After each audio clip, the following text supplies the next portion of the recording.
Wherever you go, whatever you do, throw a little at it. Omax, Vest and Briefs. வணக்கம் Tamil Janam big news பகுதிக்கு உங்களை வரவேற்கிறேன்.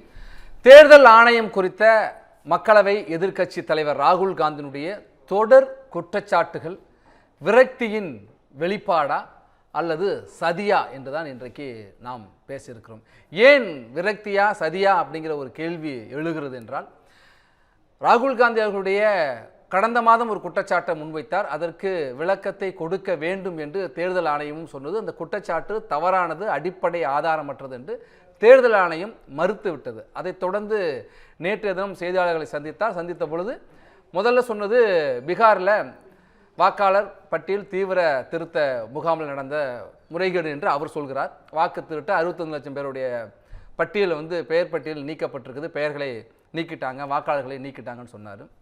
நேற்று பேசுகிறப்ப கர்நாடகத்தில் நடந்தது, அது குறிப்பாக காங்கிரஸுக்கான வாக்கு அதிகமாக இருக்கிற பகுதிகளில் அப்படி நடந்திருக்கு அப்படின்னு குறிப்பிட்டு சொன்னார். அதை தொடர்ந்து எக்ஸ் தளத்தில் அவருடைய இன்னொரு கருத்தையும் வெளியிட்டார். இப்போ தேர்தல் ஆணையம் ரொம்ப வெளிப்பாக இருக்குது, வாக்கு திருட்ட பார்க்குது, யார் அதை செய்தாங்க என்பதும் தெரிஞ்சுக்கிட்டு அவர்களை பாதுகாக்குது அப்படிங்கிற ஒரு குற்றச்சாட்டை வச்சார். அடுத்து ஒரு குற்றச்சாட்டை வைத்தார், ஜென்சி இளம் தலைமுறையினர் இந்த வாக்கு திருட்டை தடுப்பார்கள், ஜனநாயகத்தை காப்பார்கள், அரசியலமைப்பை காப்பார்கள், அவர்களுக்கு நான் துணை நிற்பேன் அப்படின்னு சொல்கிறார். இதுதான் விவாத பொருளாக இருக்கிறது. மீண்டும் அப்போ இலங்கை, வங்கதேசம், நேபாளத்தை போல இந்தியாவிலையும் அமைதியை சீர்குலைப்பதற்காக ராகுல் காந்தி முயற்சிக்கிறாரா? அப்போ இளம் தலைமுறையை தூண்டுகிறாரா, தவறாக வழிநடத்துகிறாரா என்கிற ஒரு கேள்வியை பலரும் முன்வைக்கிறாங்க. இன்னும் குறிப்பிட்டதை சொல்லணும்னாக்கா, நாடாளுமன்ற விவகாரத்துறை அமைச்சர் கிரண் ரிஜிஜு என்ன சொல்கிறாருன்னா, இந்தியா குறித்த ஒரு கருத்தாக்கத்தை பாகிஸ்தான் கட்டமைக்க விரும்புது. அந்த பாகிஸ்தான் எப்படி கட்டமைக்க விரும்புதோ அது போன்ற ஒரு கட்டமைப்பை அதுக்கு எதிரொலிக்கின்ற வகையில், முன்மொழிகின்ற வகையில் ராகுல் காந்தியோட பேச்சு இருக்குது. இப்படியெல்லாம் அவர் பேசுகிறது நாட்டில் ஒரு மோசமான பின் விளைவுகளை ஏற்படுத்தும். அப்போ இளைஞர்களை வன்முறை பாதைக்கு தூண்டுறாரா அப்படிங்கிற கேள்வியையும் எழுப்பியிருக்கார். அப்படி ஜென்சி தலைமுறையினர் கொதித்து எழுந்தால் நாட்டில் குடும்ப அரசியல் ஊழல் மலிந்து கிடக்கிறது. அவர்கள் போராடினால் ராகுல் காந்தி தான் அந்த நாட்டை விட்டு வெளியேறது மாதிரி இருக்கும் அப்படின்னு பாஜகவினுடைய எம்பி நிஷ்காந்த் துபே போன்றவர்கள்லாம் குறிப்பிடுறதை பார்க்க முடிகிறது. இந்த சூழலில் தான் அவருடைய பேச்சு என்பது.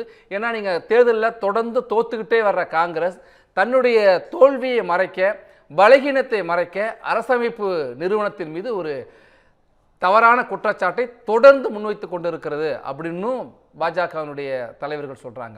ஆக விரக்தியின் வெளிப்பாடாக சொல்கிறாரா அல்லது ஒரு வன்முறையை உருவாக்குவதற்கான சதித்திட்டத்தோடு இவர் இப்படி பேசுகிறாராங்கிறது தான் அந்த கேள்வி எழுந்திருக்கிறது. நம்மோடு இந்திய ஆட்சி பணி நிறைவு அதிகாரி ஆர் ராஜகோபால் ஐஏஎஸ் இணைந்திருக்கிறார். வணக்கம் சார். வணக்கம்.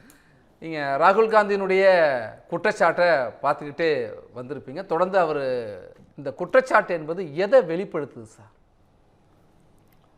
இல்லை, குற்றச்சாட்டுன்னு நம்ம இதை சொல்கிறத விட அவர் சில காலமாகவே இதை பற்றி பேசி கொண்டு வருகின்றார். அவருடைய அந்த பேச்சின் தாக்கம் எப்படி இருக்கும் என்பதை பற்றி அவருக்கு நன்றாகவே தெரியும். ஆனால் தெரிந்தும் தான் அவர் பேசுகின்றார். இதில் இரண்டு அல்லது 3 முரண்களை நாம் முக்கியமாக சொல்ல வேண்டும். முதல்ல எந்த மாநிலத்தை பற்றி அவர் பேசுகின்றார் என்று பார்க்கும் பொழுது, கர்நாடக மாநிலத்தில் உள்ள முறைகேடுகளை பற்றி பேசும் பொழுது இப்போ அந்த முறைகேடுகளுக்கு முன்பும் ஒரு கர்நாடகா பற்றி பேசியிருக்காரு, பெங்களூரில் பற்றி பேசியிருக்காரு. அப்போது அந்த முறைகேடுகளுக்கு முக்கியமான காரணமாக இருந்தது அப்பொழுது ஆட்சியில் இருந்த அந்த காங்கிரஸ் அரசாங்கம் தான் என்பதை அவர் புரிந்து கொண்டு பேசினாரா அல்லது புரியாமல் பேசினாரா என்பது நமக்கு தெரியவில்லை. அதை சரி செய்ய வேண்டும் என்பதற்காக அன்று அதை பற்றி பேசிய அந்த அமைச்சர் திரு ராஜண்ணா என்பவர் அவரை ராஜினாமா செய்யும்படி அவர்கள் நிர்பந்தித்து விட்டார்கள். நான் ஏன் இதை குறிப்பிடுகின்றேன் என்றால், எதை நாம் கூறுகின்றோம், அதற்கு காரணம் என்ன என்பதை அறிந்துதான் அவர் கூறுகின்றாரா அல்லது ஒரு குற்றச்சாட்டை வைக்க வேண்டும் என்பதற்காக கூறுகின்றாரா என்பது நமக்கு புரியவில்லை. இது முதல் முரண்.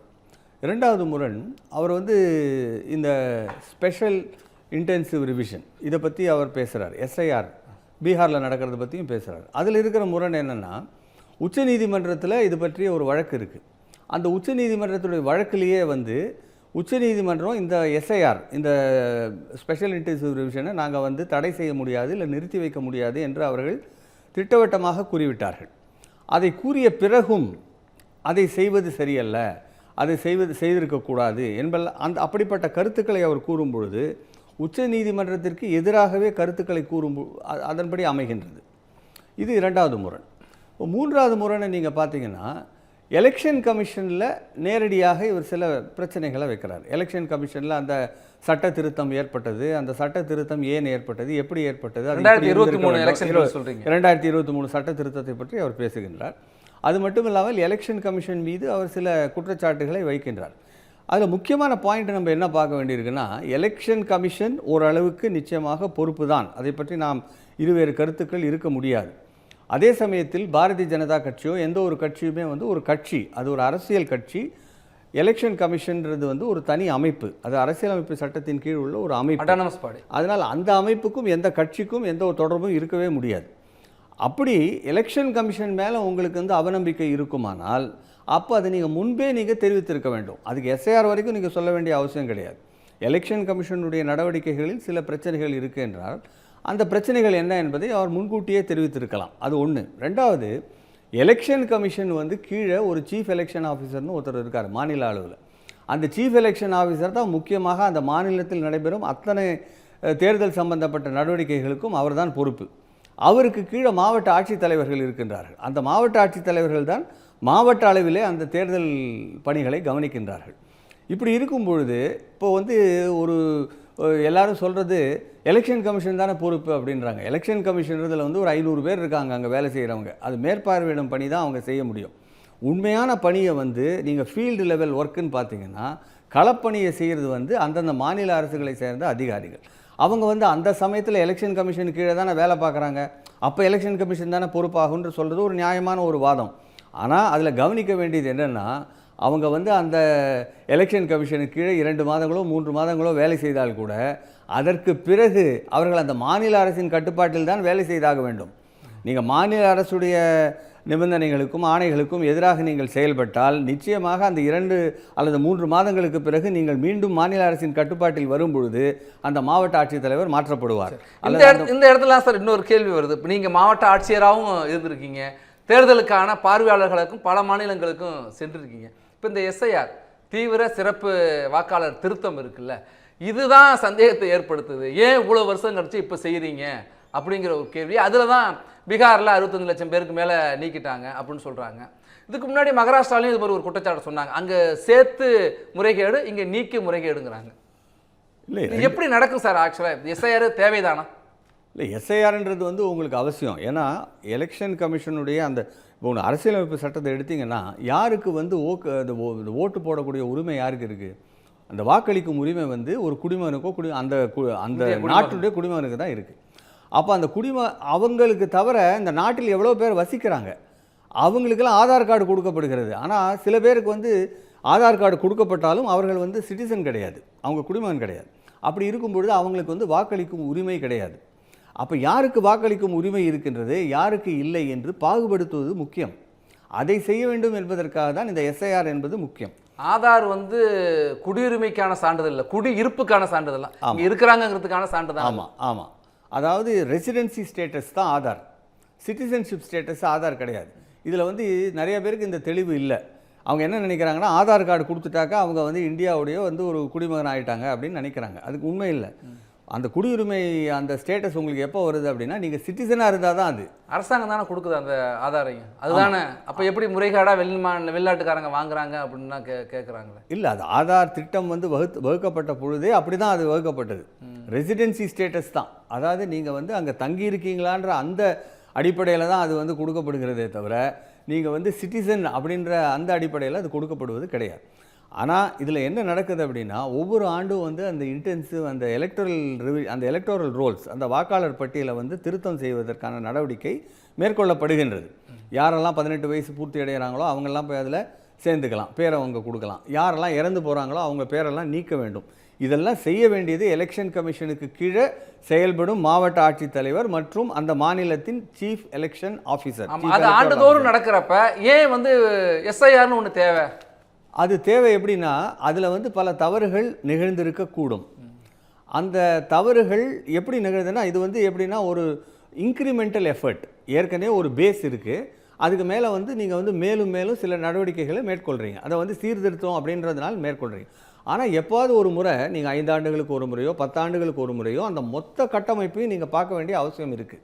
நீங்கள் எந்த வீட்டில் தங்கியிருக்கீங்க, உங்களுக்கு வந்து குடியுரிமை அந்த ஸ்டேட்டஸ் இருக்கா, நீங்கள் வந்து வாக்களிக்கக்கூடிய தகுதி உடையவரா, அங்கே தங்கியிருக்கீங்களா, அப்படின்னு இல்லை இன்னொரு இடத்துலையும் உங்கள் பேர் இருக்கா, அந்த பேரில் நீக்கிட்டு இந்த இடத்துல மட்டும்தான் இருக்கீங்களா, இப்படிப்பட்ட அந்த நடவடிக்கைகளெல்லாம் வந்து சீர்தூக்கி பார்க்க வேண்டிய அவசியம் நிச்சயமாக இருக்குது. ஒரு 5 ஆண்டுகள் அதுதான் எஸ்ஐஆரில் செய்கிறாங்க. எஸ்ஐஆரில் எப்படின்னா ஹவுஸ் டு ஹவுஸ் வெரிஃபிகேஷன் நடக்கும். வீடு வீடாக சென்று அதில் வந்து யார் தங்கியிருக்காங்க, அவர் வந்து எவ்வளோ ஆண்டுகளாக தங்கியிருக்காங்க, அவங்க என்ன வேலை செய்கிறாங்க அப்படின்றத பார்த்து அவங்களுக்கு சொத்து இருக்கா, இதெல்லாம் வச்சு தான் அவங்க வந்து உண்மையிலே வந்து வாக்களிக்கக்கூடிய அந்த ஸ்டேட்டஸ் அவங்களுக்கு இருக்கா இல்லையான்றதை முடிவு பண்ணுறாங்க. அந்த அந்தஸ்தை முடிவு செய்கிறதுக்கு முக்கியமாக அவசியம் இது. இப்போ அந்த மாநில அரசில் பணியாற்ற ஊழியர்கள் தான் அந்த வேலையை செய்கிறாங்க தேர்தல் கமிஷனுக்காக. நிச்சயமாக. அதனால் என்னை பொறுத்த வரைக்கும் தமிழ்நாட்டில் இருக்கிற மக்களுக்கு இதை பற்றி அவங்க கவலைப்பட வேண்டிய அவசியமே கிடையாது. ஏன்னா தமிழ்நாட்டில் பாதிப்பு வருவதற்கு வாய்ப்பே கிடையாது. இது பற்றி அதிகமான சர்ச்சை செய்வதற்கும் அவசியம் கிடையாது. அந்த கேள்விக்கு பின்னாடி வரலான்னு இருந்தேன். நீங்கள் முன்னாடியே தமிழ்நாட்டை குறிப்பிட்டதுனால தமிழ்நாட்டிலேயே அந்த அச்சம் இருக்குங்கிறாங்க. ஏன்னா தமிழ்நாட்டிலையும் எஸ்ஐஆர் நடத்தணும் அப்படிங்கிற ஒரு குரல் ஒரு பக்கம் வருது. இப்போ பீகாரை போல் தமிழ்நாட்டிலையும் பண்ணிட போகிறாங்க அப்படின்னு தான் இங்கே இருக்கிற குறிப்பாக திமுக அந்த கூட்டணி கட்சியினுடைய தலைவர்கள் அதை சொல்கிறாங்க. இல்லை, இதில் வந்து திமுக அவங்க தலைவர்கள் சொல்கிறதெல்லாம் வந்து முற்றிலும் ஒரு ஏளனக்குரியது. ஏன்னா இதில் வந்து எப்படின்னா ஒரு மாநில அரசு அது கீழே வேலை செய்யக்கூடிய அந்த சீஃப் எலக்டோரல் ஆஃபீஸர், அந்த chief electoral officer election commission கீழே தான் வேலை செய்கிறா இருந்தாலுமே அந்த காடர், அதாவது அந்த மாநில அமைப்பின் கீழே தான் வேலை செய்யக்கூடிய ஐஏஎஸ் அதிகாரி அவர் 5 ஆண்டுகளுக்கு பிறகோ 3 ஆண்டுகளுக்கு பிறகோ மீண்டும் அந்த மாநில அரசின் ஆட்சியின் கீழே தான் அவர் வேலை செஞ்சாகணும்.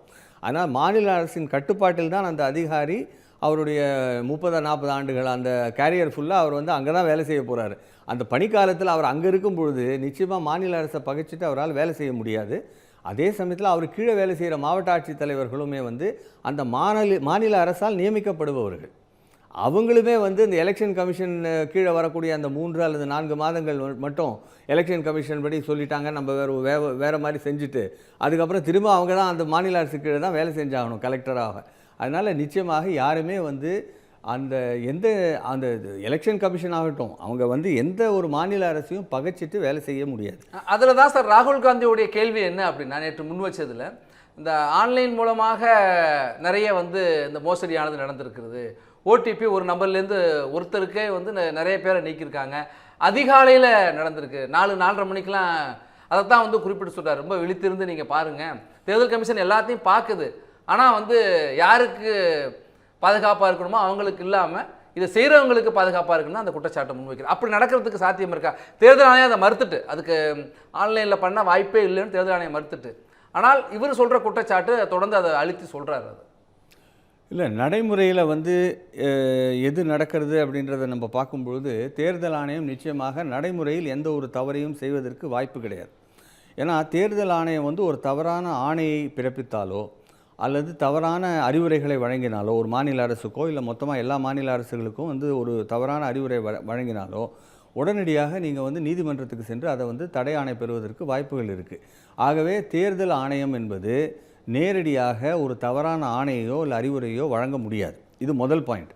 அப்படிப்பட்ட ஒரு அறிவுரையோ ஆணையோ இல்லாமல் அந்த சீஃப் எலக்டோரல் ஆஃபீஸர்ன்றவர் வந்து தேர்தல் ஆணையம் இப்படி தான் நினைக்கின்றது, ஆகவே இந்த தவறுகளை எல்லாம் செய்ய வேண்டும் என்று கலெக்டர்களுக்கு அவர் வந்து வாய்மொழியாக எந்த உத்தரவையும் பிறப்பிக்க வாய்ப்பே கிடையாது. ஏன்னா அந்த சீஃப் எலெக்ஷன் ஆஃபீஸரும் அந்த மாநில அரசு கட்டுப்பாட்டில் கீழே தான் அப்புறம் வேலை செய்ய போகிறாரு. அதனால் அவரும் செய்ய முடியாது. மாவட்ட ஆட்சித் தலைவர்கள் இன்னும் கவனமாக இருப்பாங்க. என்ன கேட்டிங்கன்னா, நான் ஒரு தடவை தேர்தல் பார்வையாளராக வெஸ்ட் பெங்காலுக்கு போயிருந்தேன். நான் சொல்கிற ஆண்டு வந்து 2001. அப்போது கம்யூனிஸ்ட் பார்ட்டி தான் அங்கே வந்து பவரில் இருந்தாங்க, அதிகாரத்தில் இருந்தாங்க. அப்போ நாங்கள் பார்வையாளராக போன போது அங்கே இருந்த மாவட்ட ஆட்சித்தலைவர் வந்து அவருடைய வீட்டை விட்டே வெளியில் வரல. அந்த முழு தேர்தல் காலத்துக்குமே வீட்டை விட்டே வெளியில் வரல. அவரை கூப்பிட்டு கேட்டோம், என்னங்க நீங்கள் கலெக்டராக இருக்கீங்க, நீங்கள் தானே போய் மேற்பார்வையிடணும் எல்லா இடத்துலையும், அங்கே ஒவ்வொரு இடத்துலையும் எலெக்ஷன் பூத் வந்து சரியாக அமைக்கப்பட்டிருக்கா, அங்கே வந்து எலக்ட்ரல் இந்த வாக்காளர் பட்டியெல்லாம் எல்லாருக்கும் கொடுக்கப்பட்டிருக்கா, இதெல்லாம் பார்க்க வேண்டியது நீங்கள். நான் வெளியில் வந்தாலே சார் என்னோடய பதவி போயிடும், எலெக்ஷன் முடிஞ்சப்புறம் என்னை ட்ரான்ஸ்ஃபர் பண்ணிவிடுவாங்க, எனக்கு தெரியும் என்ன நடக்கும் அப்படின்ட்டு. நான் வந்து தலையிடாமல் இருக்கிறது தான் நல்லது, அது வந்து மற்றதெல்லாம் அவங்களே பார்த்துப்பாங்க அப்படின்னு சொன்னார். நான் எதுக்கு சொல்கிறேன்னா, ஒரு குறிப்பிட்ட கட்சியையோ ஆட்சியோ நம்ம வந்து ஒரு தரக்குறைவாக பேசணுன்றதுக்காக சொல்லலை. இது வந்து நான் உண்மையாக நேரடியாக கண்ட நிலவரம். கலை யதார்த்தம் அப்படி இருக்கு. இப்போவும் அப்படி இருக்கலாம். நான் அப்போ தான் இருந்தது, இப்போ இல்லைன்னு சொல்ல வரல. இப்போ வேறு கட்சி அங்கே ஆட்சியில் இருக்குது, இப்போவும் அதே தான் இருக்கலாம். அதனால் இது வந்து ஒரு ஒரு ஒரு கட்சியை பொறுத்ததோ அல்லது ஒரு அமைப்பை பொறுத்ததோ கிடையாது. இது வந்து ஒரு மாநிலத்தை பொறுத்தது. ஒவ்வொரு மாநிலத்திலையும் ஒரு நிர்வாக திறமைன்னு இருக்குது, ஒரு நிர்வாக பாரம்பரியம்னு இருக்குது. தமிழ்நாட்டில் இருக்கிற நிர்வாக பாரம்பரியத்தை நீங்கள் எடுத்துக்கொண்டீங்கன்னா, நிச்சயமாக எந்த ஒரு மாவட்ட ஆட்சித்தலைவரும் ஆகட்டும், எந்த ஒரு சீஃப் எலக்டோரல் ஆஃபீஸரும் ரூல்ஸில் என்ன எழுதப்பட்டிருக்கோ அதை தாண்டி ஒரு இன்ச்சு கூட நகர மாட்டாங்க. ஒரு இன்ச்சு கூட நகர மாட்டாங்க. நான் இப்போ பஞ்சாப்லேயும் நான் பார்வையாளராக இருந்திருக்கேன். நான் பெங்காலை பற்றி முதல்ல சொன்னேன். பஞ்சாபில் எப்படி நடக்கும்னா, எல்லாமே வாய்மொழி உத்தரவுகள் தான்.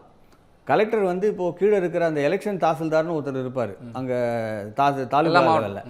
அந்த தாசில்தாருக்கு வந்து அவர் எழுத்து மூலமாக ஆணைகளே கொடுக்க மாட்டார். நாங்கள் கூட சொல்லுவோம், எங்கே நீங்கள் ஆணைகள் கொடுக்காம எப்படி செயல்படுவார்? இல்லைங்க, நான் பேசல சொன்னேன், நான் ஓரலாக சொன்னாலே பண்ணிவிடுவார். அங்கே எல்லாமே வாய்மொழி உத்தரவுகள். அப்போ வந்து என்ன ஆகுது அப்படின்னா, நீங்கள் என்ன சொன்னீங்க, நாளைக்கு அவர் என்ன செஞ்சார், யார் சொல்லி செஞ்சார் அப்படின்றதெல்லாம் நீங்கள் வந்து மேலே வந்து அதை வந்து சரிபார்க்க முடியாது. ஆனால் தமிழ்நாட்டில் நிச்சயமாக எந்த ஒரு தவறும் பெருமளவுக்கு நடைபெறுவதற்கு வாய்ப்புகளே கிடையாது. இதுக்கு 2 காரணம். ஒன்று வந்து இங்கே இருக்கிற ஆட்சி வந்து வேறு ஒரு ஆப்போசிஷன் ரூல்டு ஸ்டேட், இது ஒரு முக்கியமான காரணம்.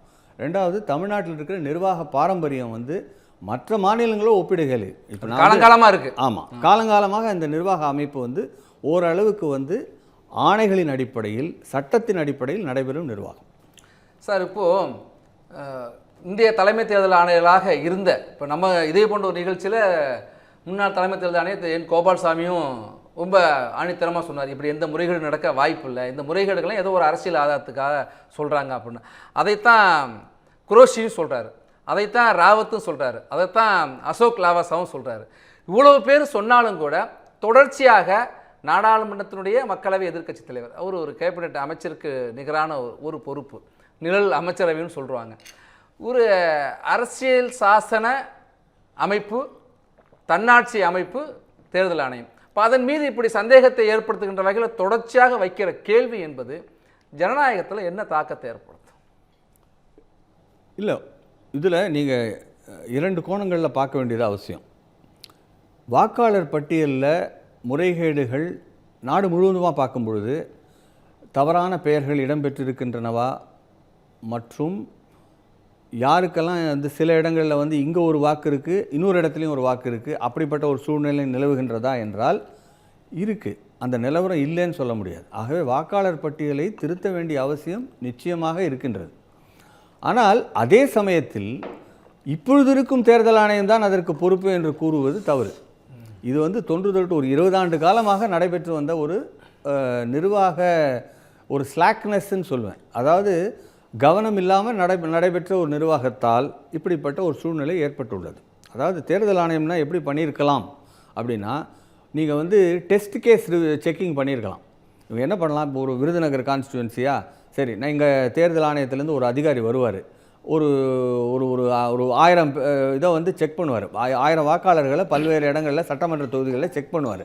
அந்த பார்லிமெண்ட்ரி கான்ஸ்டியூன்சி கீழே இருக்கிற சட்டமன்ற தொகுதிகளுக்கு அது மாதிரி அவர் செக் பண்ணாருனாக்கா, நீங்கள் வந்து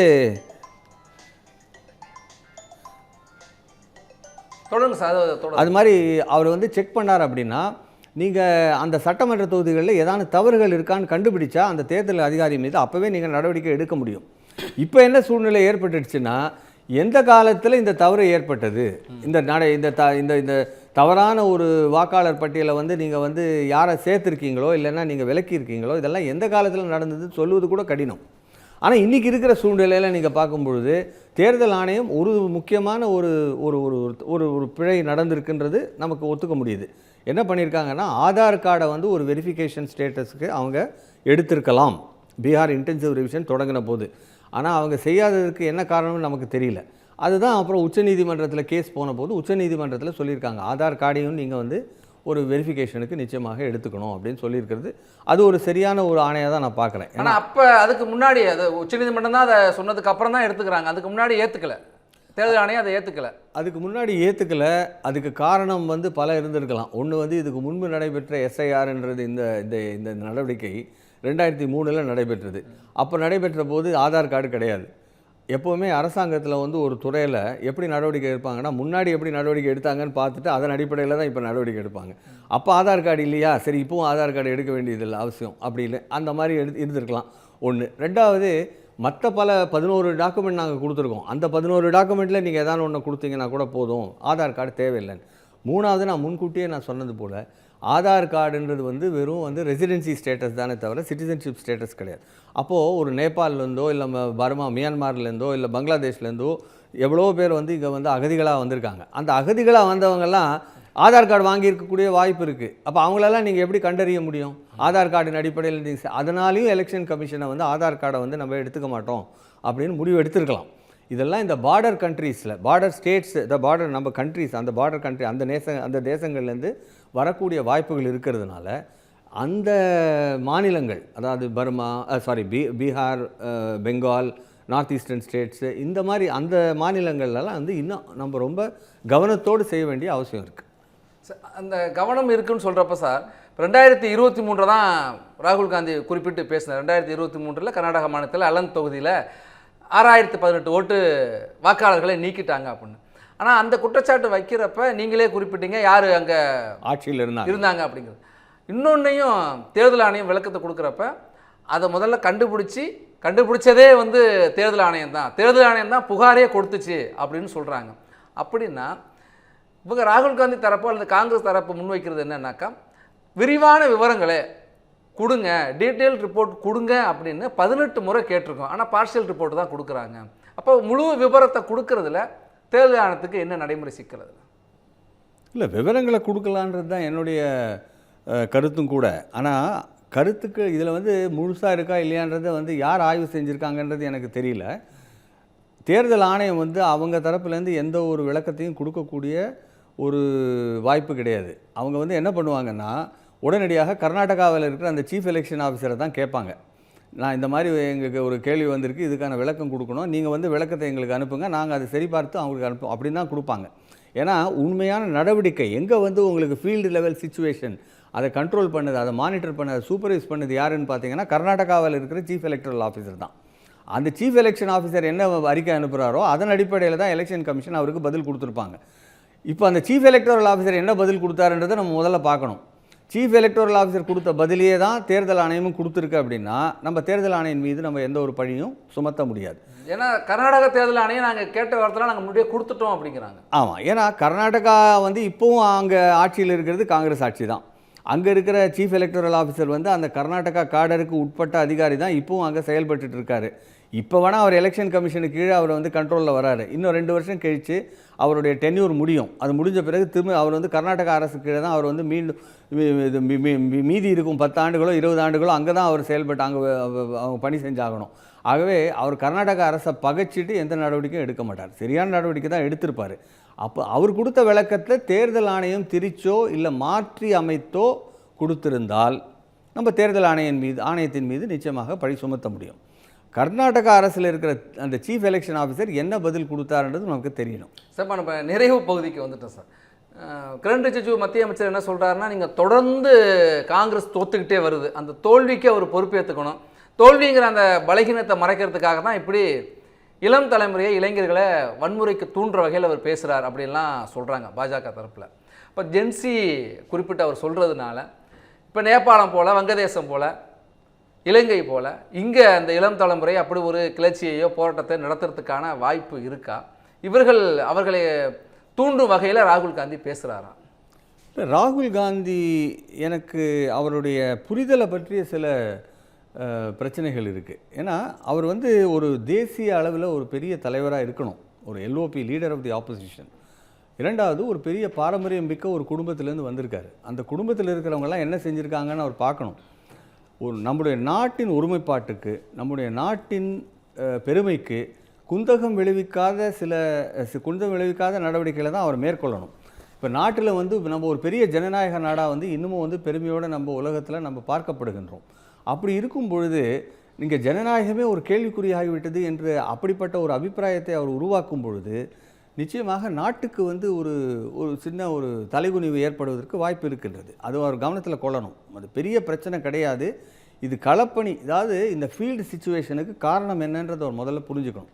ரெண்டாவது, இங்கே இருக்கிற ஜென்சி நீங்கள் சொல்கிற மாதிரி நேபாளில் இருக்கிற மாதிரியோ பங்களாதேஷில் இருக்கிற மாதிரியோ இருக்கிற ஜென்சி கிடையாது. இங்கே இருக்கிற ஜென்சி ரொம்ப பொறுமையாக தான் அவங்க நடவடிக்கைகளை மேற்கொள்கிறாங்க. ஒன்று. ரெண்டாவது, இங்கே இருக்கிறவங்களுக்கு அந்த அளவுக்கு பொருளாதார வளர்ச்சி இல்லாத ஒரு சூழ்நிலை கிடையாது. அவங்களுக்கு வேலைவாய்ப்பு ஓரளவுக்கு கிடைக்குது. பல பேர் இன்னமும் வேளாண்மையை நம்பி இருக்கின்றார்கள். ஆகவே ஜென்சியை கிளர்ச்சி ஏற்படுத்தி அவங்க மூலமாக ஒரு பெரிய ஒரு புரட்சியை ஏற்படுத்துறதுக்கு வாய்ப்பே கிடையாது இந்தியாவில். மூன்றாவது, நீங்கள் பார்த்தீங்கன்னா திரு ராகுல் காந்தி அவர்கள் இதில் அவர் சொல்கிறது முக்கியமாக எலெக்ஷன் கமிஷன் மேலே சொல்லக்கூடிய சில அந்த குற்றச்சாட்டுகள், அதில் எலெக்ஷன் கமிஷனர்ஸை நியமிக்கும் விதத்தை பற்றி சில அபிப்பிராயங்கள், சில கருத்துக்கள் வந்திருக்கின்றன. அதாவது முன்பு எப்படி இருந்ததுன்னா, சட்டத்துறைன்னு ஒன்று இருக்குது மத்திய அரசில். அந்த சட்டத்துறையிலேருந்து சில பரிந்துரைகள் போகும். இன்னாரை நியமிக்கலாம் அப்படின்னு 2-3 பேர்களை ஒரு பேரை அனுப்புவாங்க. அதில் ஒரு பெயரை பிரதம மந்திரி அதிலேருந்து முடிவெடுப்பார். அந்த நபரை சீஃப் எலெக்ஷன் கமிஷனர் இல்லை எலெக்ஷன் கமிஷனர் அப்படின்னு நியமிக்கக்கூடிய அந்த ஒரு முறை தான் பின்பற்றப்பட்டு வந்தது. அதுக்கு பிறகு ஒரு சுப்ரீம் கோர்ட்டில் கேஸ் வந்தது. இப்படிப்பட்ட ஒரு நடவடிக்கையை மேற்கொள்ளக்கூடாது, இன்னும் திட்டவட்டமான ஒரு நடவடிக்கை மேற்கொள்ளப்பட வேண்டும், அதற்கென ஒரு சட்டம் வேண்டும் என்று அந்த வழக்கு உச்சநீதிமன்றத்தில் வந்தபோது உச்சநீதிமன்றம் ஒரு முடிவெடுத்தது. ஒரு சட்டத்தை நீங்கள் உருவாக்குவது அவசியம், மத்திய அரசு இது பற்றி சிந்திக்க வேண்டும், உடனடியாக அந்த சட்டத்தை உருவாக்க வேண்டும். அந்த சட்டம் உருவாகும் வரை அந்த சட்டம் உருவாகும் வரை பிரதம மந்திரி, லீடர் ஆஃப் தி ஆப்போசிஷன் எதிர்க்கட்சி தலைவர் மற்றும் தலைமை நீதிபதி இவர்கள் 3ம் கொண்ட ஒரு குழு இப்படிப்பட்ட நியமனங்கள், அது ஒரு இடைக்கால ஏற்பாடுன்றது கிளியராக அந்த உச்ச நீதிமன்றத்துடைய தீர்ப்பிலேயே அவங்க சொல்லியிருக்காங்க. அதுக்கு பிறகு பாராளுமன்றத்தில் ஒரு சட்டம் வகுக்கப்பட்டு அந்த சட்டத்திற்கு ஜனாதிபதி அவர்கள் ஒப்புதல் கொடுத்து விட்டார். ஆகவே அந்த சட்டம் அதன்படி பிரதம மந்திரி, மற்றொரு மந்திரி, அதாவது மத்திய அமைச்சரவையில் உள்ள மற்றொரு மந்திரி, எதிர்க்கட்சி தலைவர், இவர்கள் 3வரும் அந்த குழுவில் இருக்காங்க. எப்போவுமே எந்த அரசு வந்தாலும் அந்த அரசுக்கு சார்ந்த நபர்கள் அந்த குழுவில் அதிகமாகத்தான் இருப்பார்கள் என்பது ஒரு மரபாக பின்பற்றப்படுவது. இந்தியா காங்கிரஸ் காலத்திலே அப்படிதான் இருந்துச்சு. அப்படிதான் இருக்கு. நீங்க எந்த ஒரு குழு எடுத்து, ஆனால் அவர்கள் அதிகாரிகளா தான் இருப்பாங்க, சட்டத்தின் படி தான் செயல்படுவாங்க. அதை மீறி செயல்பட முடியாது. அப்படிதானே இருக்கு யதார்த்தம். செயல்பட முடியாது. மற்றும் காங்கிரஸ் இப்போ எப்போவான ஒரு முறை ஆட்சிக்கு வந்தால் இந்த சட்டத்தை அவங்க மீண்டும் திரும்ப வாங்குவாங்களா? வாங்கிட்டு திரும்பி தலைமை நீதிபதியை போடுவாங்களா? அந்த கேள்வி யாரானு கேட்டிருக்காங்களா? அவங்க அதுக்கு உத்தரவாதம் கொடுக்குறாங்களா? முக்கியமான கேள்வியை முன் வச்சிருக்கீங்க. அதோட நம்ம நிறைவு செய்வோம். நேரம் ஒதுக்கி நேரலையில் இணைந்து உங்கள் கருத்துக்களை பகிர்ந்து கொண்டமைக்கு நன்றி சார். வணக்கம். மற்றும் ஒரு சிறப்பு விருந்தினரோடு சந்திப்போம். தொடர்ந்து இணைந்திருப்போம். Wherever you go, whatever you do, throw a little at it. Omax, Vest and Briefs.